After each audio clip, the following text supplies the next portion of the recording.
a potion to give her legs in exchange for her voice by taking her tongue. Yeah, that definitely didn't happen in the movie. The witch tells her she may never return to the sea again. The catch was, if she failed to gain love of the prince, she would die of heartbreak and dissolve into sea foam. Now that's messed up. Hey, at least in the movie she would still be alive, just become this ugly thing. When drinking the potion, Ariel feels immense pain as if a sword is passing through her body. She discovers that when she walks, she feels excruciating pain with every step, and her feet bleed. Apparently, the pain from losing her tail would never go away, meaning she would suffer forever as a human, always being in terrible pain. With this, she was also granted the ability to dance amazingly, which impresses the prince. However, despite how much she loves him, he does not feel the same. The prince believes the one who saved him was another woman. He declares his love for the woman, and they are married. This breaks Ariel's heart, and she awaits her death on the ship. Before dawn, her 5 sisters emerge from the sea, handing her a knife that the sea witch had given them in exchange for their hair. With this, Ariel would be free if she killed the prince and let his blood drip on her feet. However, Ariel cannot bring herself to do it. She throws herself off the ship and into the sea, where her body dissolves into sea foam. But instead of ceasing to exist, Ariel turns into an ethereal, earthbound spirit. Ariel's sacrifice gave her the chance to do good deeds for all her lifespan and receive a soul to go to heaven when it ends. And that was the original story of The Little Mermaid. While it definitely had similarities to the movie, this version of the story was much more tragic and dark, to say the least. But honestly, this story was very cool, and I'd love to see an adaptation of the original. Ariel's appearance was described as having skin as clear and delicate as a rose petal, with eyes as blue as the deepest sea. And Ariel's hair wasn't even red, which is crazy because that's what she's best known for. While there's actually no official illustrations of this book, some classic fan-made artworks show Ariel with long blonde hair, while some others show her with very dark hair and even dark brown. So it kind of varies, and we'll probably never know her actual hair color. However, many popular illustrations I see of the old Ariel have light silverish or blonde hair, so I took a similar approach. Also, even the original design of cartoon Ariel had blonde hair, so I guess it does make sense. As we know in the movie, Ariel wears a seashell bra, but as far as we know in this version, mermaids do not have clothes, which I obviously cannot draw on YouTube. So when I was drawing her, I was sure to cover her chest with her long hair. Her hair is also described as very long and thick, and while her skin color was never officially stated, like a sea creature, I imagine it to have a slightly green or grayish undertone. Her tail color is also unknown, so I decided to go with a deep sea green. This is how I think an actual mermaid would probably look like anyway, since green skin would also be really good for camouflage to hide from potential predators. And lastly, I did include sharp teeth, since I assume mermaids eat and catch fish, and maybe also seaweed. I think this version turned out very cool. Here is The Little Mermaid.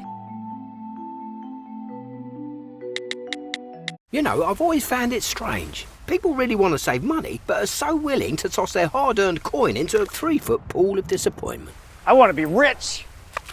You don't need to throw your money away. All you need is your phone. Up next is Cinderella. Cinderella is one of the most well-known fairy tales, having so many different versions written throughout the world. However, when you think of Cinderella, this most likely comes to mind. The Disney version. Disney's Cinderella movie came out all the way back in 1950, revolving around a girl who has to deal with a wicked stepmother and 2 obnoxious stepsisters. No, like literally. I've never wanted to punch a cartoon character so bad. After facing many hardships and punishments for literally just existing, with the help of her magical fairy godmother, Cinderella is given a beautiful dress and carriage and is taken to the royal ball where she meets and falls in love with the prince. However, she must flee at midnight and accidentally leaves behind her glass slipper. The prince searches the kingdom, looking for the girl whose foot fits in the slipper, and finally finds Cinderella, and then they live happily ever after. Obviously, the movie has its dark moments, especially when her sisters ruin her first dress and overall just treat her like trash. But Disney's Cinderella is not the original, and you'd be shocked to find out the much earlier and darker version of this story, because I know I was. The older version of Cinderella by the Brothers Grimm came out all the way back in 1812. In the Brothers Grimm version, while her family is still cruel, there is no fairy godmother, so bippity boppity boo wasn't even a thing. Instead, there was a magical bird that she talks to at her mother's grave, who helps her attend the royal festival. And in this version, Cinderella loses a golden slipper, not a glass one. When the prince searches for the woman who will fit the slipper, Cinderella's evil stepsisters try to trick him by literally cutting parts of their feet off in order to fit the shoe. I really don't want to picture that. However, after both the sisters try tricking him, he finds out they were lying and it was Cinderella all along. And as punishment for the sisters' lies, 2 birds peck their eyes out.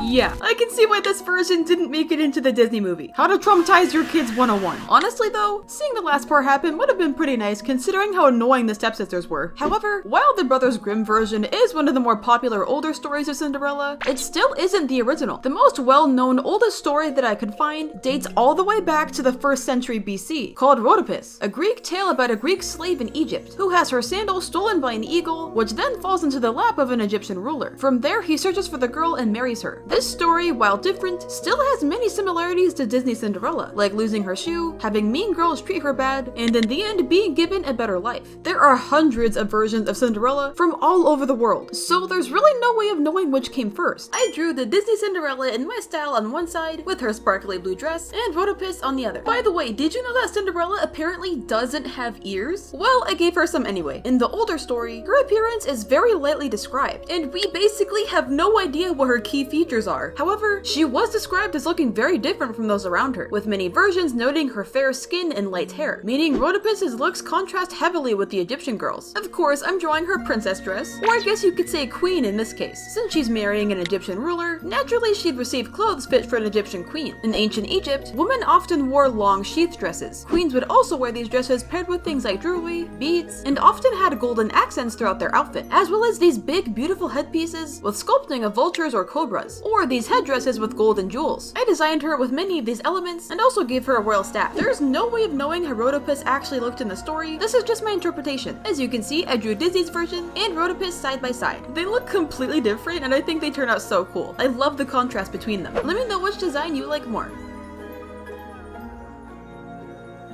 Last but not least is Princess Rapunzel. Unlike the last two, Rapunzel was the very first Disney princess to have a 3D animated film rather than the classic 2D style. It would have been so cool to see it in 2D though. Disney's movie for Rapunzel is called Tangled, released back in 2010, so just a little over 10 years ago. Wow, I feel old. Rapunzel was a baby princess with magical golden hair that was kidnapped one night by an old woman who uses Rapunzel's hair to keep herself from aging. Rapunzel is kept high in a tower her whole life, completely isolated, having no idea the old woman is not her real mom. On her 18th birthday, she wishes to see the mysterious floating lights, when suddenly a Sigma male named Flynn Rider stumbles across her tower and agrees to take her to see them. They both fall in love, and Rapunzel finally discovers the truth about her kidnapper, realizing that she's actually the lost princess. The old woman attempts to kidnap Rapunzel once more to lock her up forever, but Flynn sacrifices himself for Rapunzel and cuts her hair, causing the old lady to turn to dust. Luckily, her tears are magic, and Flynn is healed and they live happily ever after. Tangled is one of my favorite Disney movies, and while I do wish there was also a 2D animated version, I still love it. While the movie does have some pretty dark scenes, something that Disney heavily shies away from now, it's much darker in the earlier version of Rapunzel. Yeah, I know. Not very surprising at this point. Just like Cinderella, Rapunzel had many early versions. The most famous example was written by Brothers Grimm all the way back in 1812. In this version, Rapunzel's parents aren't royalty, instead just peasants who steal from the witch's garden. But they get caught, and to avoid punishment, they give the witch their unborn child. Yep, they just did that. Imagine being taken by a witch because your parents wanted some salad. Rapunzel is locked in the tower for a long time and meets a prince who stumbles across her tower. No, unfortunately, it is not the Sigma male Flynn Rider. Her and the prince eventually fall in love and plan to escape together. But the witch finds out Rapunzel has been seeing him and she was pregnant. So the witch cuts her hair and throws Rapunzel out into the wilderness while she is pregnant. When the prince finds out, he jumps from the tower and is blinded by thorns when he hits the ground. Still alive, he wanders the forest in search for Rapunzel, only to find her years later with her 2 children living in the wilderness all this time. She heals his eyes with her magical tears, and luckily they return to the kingdom. Okay, there's a lot to unpack here. This story definitely has more mature themes, and we also have no idea what age Rapunzel was during this story, so if she wasn't 18 when these incidents unfolded, then this story is even darker. Let's just hope she was. But there's even earlier versions of the story dating all the way back to 1634, called Petronilla. In this one, she escapes with the prince and successfully defeats the old lady. Well, more like ogre in this version. Many of these stories share extreme similarities, so I really wanted to draw the Rapunzel from the Brothers Grimm. Her only feature described in the story is her long golden hair, and while there's no official illustrations for this, in many early inspired pieces, she could be seen wearing long white, blue, and light purple gowns that are more loose-fitting. Many of these dresses appear to be loungewear, which does make sense since Rapunzel is not going anywhere. I took inspiration from these pieces, and I also added some braids to her hair, as some illustrations do show her hair braided, which realistically I feel like she would have most of the time because it's so long. To represent her being abandoned, I drew her holding her 2 twins in the wilderness. Being outside for so many years, her outfit would definitely be very torn and not in the best condition. This drawing is not super happy like the other two, but hey, this story is more dark. At least she still gets a happy ending though. Here is my version of the original Rapunzel.